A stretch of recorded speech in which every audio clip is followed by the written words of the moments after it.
Normally நம்மளோட கேட்கும் திறன் வந்து ஒரு 2லேருந்து 5 கிலோ ஹெர்ட்ஸ்க்கு சென்சிட்டிவா இருக்கும். அதாவது டெசிபிள்ஸ்ல பார்த்தா 70 டெசிபிள்ஸ் வரைக்கும் நீங்க பேசுறது உங்க செவித்திறனை பாதிக்கவே பாதிக்காது, ஒண்ணுமே பிரச்சனை இல்லை. ஆனா இந்த ஹெட்ஃபோன்ஸ் வைக்கிறதால என்ன ஆகுது, அந்த டெசிபிள்ஸ் வந்து 70, 80, 85 அப்படின்னு போகுது. ஸோ இது மாதிரி ஆகிறதால என்ன ஆகும், கான்ஸ்டன்டா சவுண்ட் வந்துட்டே இருக்கிறதால உங்களுக்கு இன்னும் கொஞ்சம் ஜாஸ்தி பேசினாதான் காதுல விழுற மாதிரி ஒரு பிரச்சனை.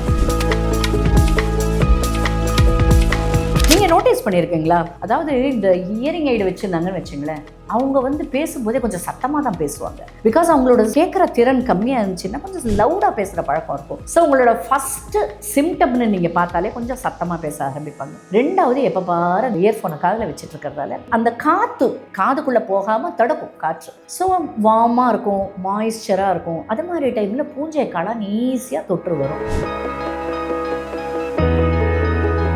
அதுவும் இல்லாமல் இந்த ஹெட்ஃபோன்ஸ் நான் இந்த சாங் நல்லா இருக்கு, அது இந்த இன்ஸ்டா ரீல் நல்லா இருக்கு, நீயும் கேளு அப்படின்னு நம்ம ஷேர் பண்ண இன்னொருத்தவங்களுக்கு கொடுத்தோம்னு வச்சுங்களேன், எதர் நம்ம காதில் இருக்கிற இன்ஃபெக்ஷனை அவங்களுக்கு அனுப்புகிறோம், இல்லை அவங்க கிட்ட இந்த இன்ஃபெக்ஷனை நம்ம வாங்கிக்கிற மாதிரி ஆகிடும். நான் ஒரு பாட்டு கேட்டுக்கிட்டே தூங்குறேன், ஆனால் தூக்கம் வருதுன்றது 2வது பட்சம்தான். கண்டினியூஸாக இது மாதிரி காதில் வந்து ஒலிச்சுக்கிட்டே இருந்துச்சுன்னா அது பிரெயின் ஸ்டிமுலேட் பண்ணிடும். ஸோ நாளடைவில் அந்த தூக்கம்ன்றது அவங்களுக்கு ரொம்ப கம்மியாயிடுது.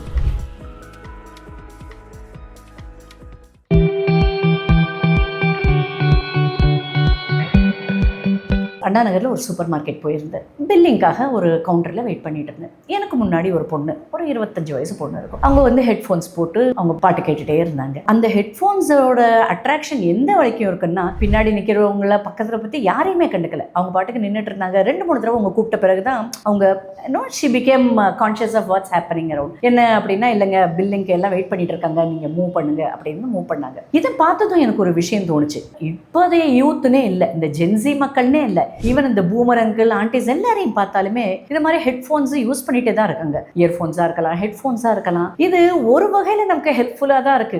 நம்மளோட ப்ரைவசி நமக்கு இருக்கும். ஏதாவது ஒரு கால் அட்டென்ட் பண்ணுறோம், மற்றவங்களுக்கு டிஸ்டர்பன்ஸாக இருக்கக்கூடாதுன்னா அது நல்லா தான் இருக்கு. ஆனால் லாங் டேர்மாக அதவே ஓவராக யூஸ் பண்ணால் நிறைய பிரச்சனைகள் வருது.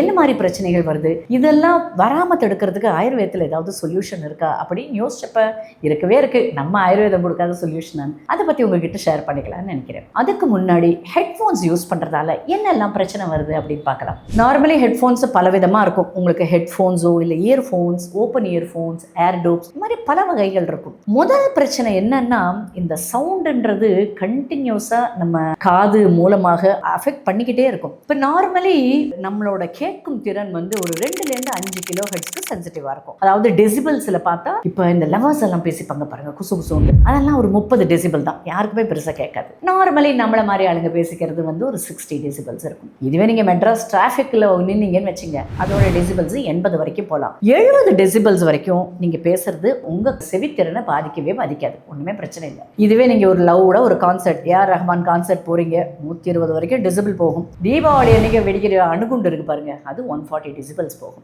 60-70 டெசிபிள்ஸ் வரைக்கும் பிரச்சனை இல்லை. ஆனா இந்த ஹெட்ஃபோன்ஸ் வைக்கிறதால என்ன ஆகுது, அந்த டெசிபிள்ஸ் வந்து 70, 80, 85 அப்படின்னு போகுது. அப்படி போகும்போது அதுவும் உங்களுக்கு அந்த சவுண்டு கிளாரிட்டி நல்லா இருக்கணுன்றதுக்காக கொஞ்சம் ஹை வால்யூமில் வச்சுட்டு டிரைவ் பண்ணுற இளைஞர்கள் எல்லாம் நான் பார்த்துருக்கேன். ஸோ அது மாதிரி ஏதோ ஒரு 1/2 மணி நேரம் கேட்டுட்டு நீங்கள் விட்டுட்டா பரவாயில்ல. ஆனால் நடக்கிறது இல்லையே, அப்படி காலையிலேருந்து சாயந்தரம் வரைக்கும் அந்த ஒரு பக்கம் அப்படியே தொங்கிட்டே தான் இருக்கும் காதில். ஸோ இது மாதிரி ஆகிறதால என்ன ஆகும், கான்ஸ்டண்ட்டாக சவுண்டு வந்துட்டே இருக்கிறதால உங்களுக்கு இன்னும் கொஞ்சம் ஜாஸ்தி பேசினா தான் காதில் விழுற மாதிரி ஒரு பிரச்சனை. நீங்கள் நோட்டீஸ் பண்ணியிருக்கீங்களா?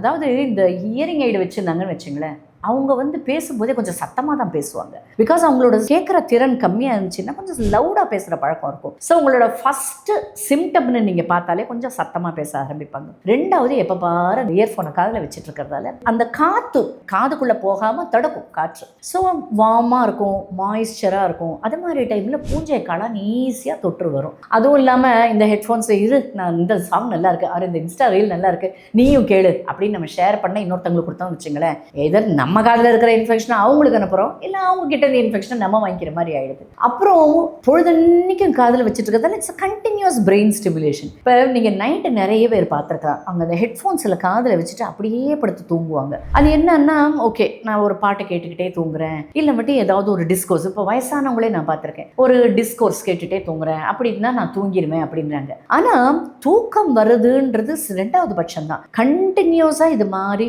காதில் வந்து ஒலிச்சுக்கிட்டே இருந்துச்சுன்னா அது பிரெயின் ஸ்டிமுலேட் பண்ணிடும். ஸோ நாளடைவில் அந்த தூக்கம்ன்றது அவங்களுக்கு ரொம்ப கம்மியாயிடுது. ஆனால் இதை தவிர்க்கவும் முடியாதுங்க. ஏன்னா பொழுதன்னைக்கு நம்ம லவுடாக வச்சுட்டு பார்க்க முடியாது. அதுவும் இப்போல்லாம் நமக்கு சோஷியல் மீடியாவில் வர்ற ரீல்ஸை பார்க்குறதுக்கு அவ்வளோ இன்ட்ரெஸ்ட்டாக இருக்குது. ஸோ அது மாதிரி டைமில் ஓப்பனாக வச்சு கேட்க முடியாது. ஸோ அதுக்கு என்ன தான் பண்ணுறதுன்னா, அதுக்கு ஒரு சின்ன சின்ன விஷயங்கள் ஃபாலோ பண்ணிட்டு வந்தாலே அதுலேருந்து தப்பிச்சுக்கலாம்.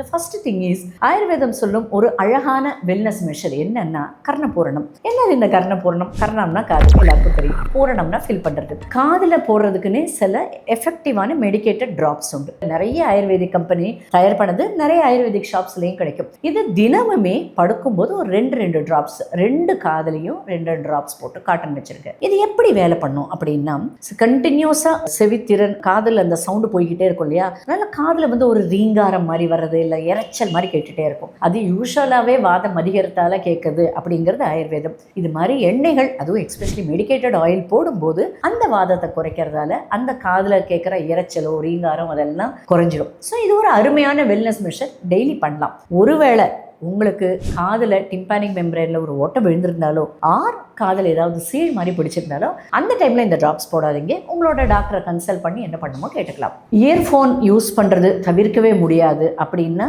ரெண்டு விஷயங்கள் கவனத்தில் வச்சுங்க. ஒன்று, கண்டினியூஸாக யூஸ் பண்ணாதீங்க. ஒரு 30 நிமிஷம் யூஸ் பண்ணால் ஒரு 10 நிமிஷம் கேப் கொடுங்க. அந்த கேப் கொடுக்கும்போது இயர்ஃபோன்ஸை வெளியில் எடுத்துருங்க. நீங்கள் தூங்க போகும்போது அந்த இயர்ஃபோன்ஸை நல்லா ஒரு சானிடைஸ் பண்ணிடுங்க. நல்லா தொடச்சிட்டிங்கன்னா அதுலேருந்து தொற்று உங்களுக்கு பரவாது. ரெண்டாவது, நீங்கள் வந்து பைக்கெல்லாம் ஓட்டுறீங்க, 2 வீலர் ஓட்டுறீங்க, அடிக்கடி ட்ராவல் பண்ணுறீங்கன்னா அது மாதிரி டைமில் இயர்ஃபோன்ஸை போட்டு ஓட்டவே கூடாது. இயர்ஃபோன்ஸ் போட்டு ஓட்டுறதால நிறைய ஆக்சிடென்ட்ஸ் வருது, தேவையில்லாமல் நம்மளே பிரச்சனையை வரவழைச்சிக்கிற மாதிரி. அதனால் இந்த ரெண்டு விஷயங்களையும் கவனத்தில் வச்சுங்க.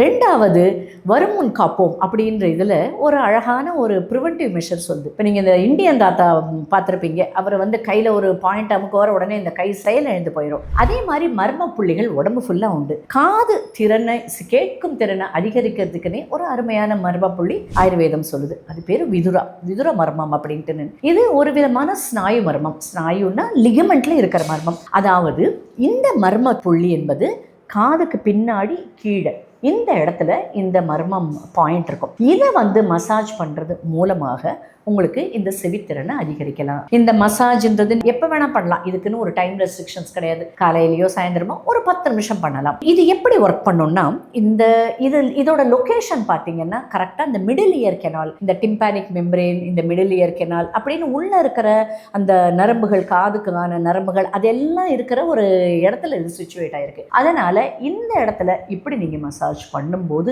நாளடைவில் இந்த நரம்புகள் தூண்டப்பட்டு காது கேட்கும் திறன் அதிகரிக்குது. இதை பாருங்கள், காதுக்கு பின்னாடி இந்த எலும்பு இருக்கு இல்லையா, இது கீழே இந்த பாயிண்டில் மசாஜ் பண்ணணும். எய்தர் உங்களோட ஆள்காட்டி விரல் ஆர் தம்பு இதை வச்சு நீங்கள் மசாஜ் பண்ணலாம். இது இன்னும் கன்வீனியண்ட்டாக இருக்கும். இப்படி மசாஜ் பண்ணி கொடுக்கலாம். மசாஜ் பண்ணலாம். ஒரு நாளைக்கு 10 நிமிஷம் போல் பண்ணலாம். இப்படி இது ஏதோ ஒரு நாள் 2 நாள் பண்ணிவிட்டு எனக்கு ஒர்க் அவுட் ஆகலை அப்படிலாம் சொல்லக்கூடாது. கண்டினியூஸாக பண்ணணும். ஒரு 10 நிமிஷம் எப்போ வேணால் பண்ணலாம். இது மாதிரி பண்ணிட்டு வந்தீங்கன்னாலே உங்களுக்கு பிற்காலத்தில், இப்போ வந்து ஹெட்ஃபோன்ஸ் எல்லாம் கேட்டுட்டு ஒரு 50 வயசுக்கு அப்புறம் இயரிங் மெய்டு மாற்ற நிலைமை வரவே வராது.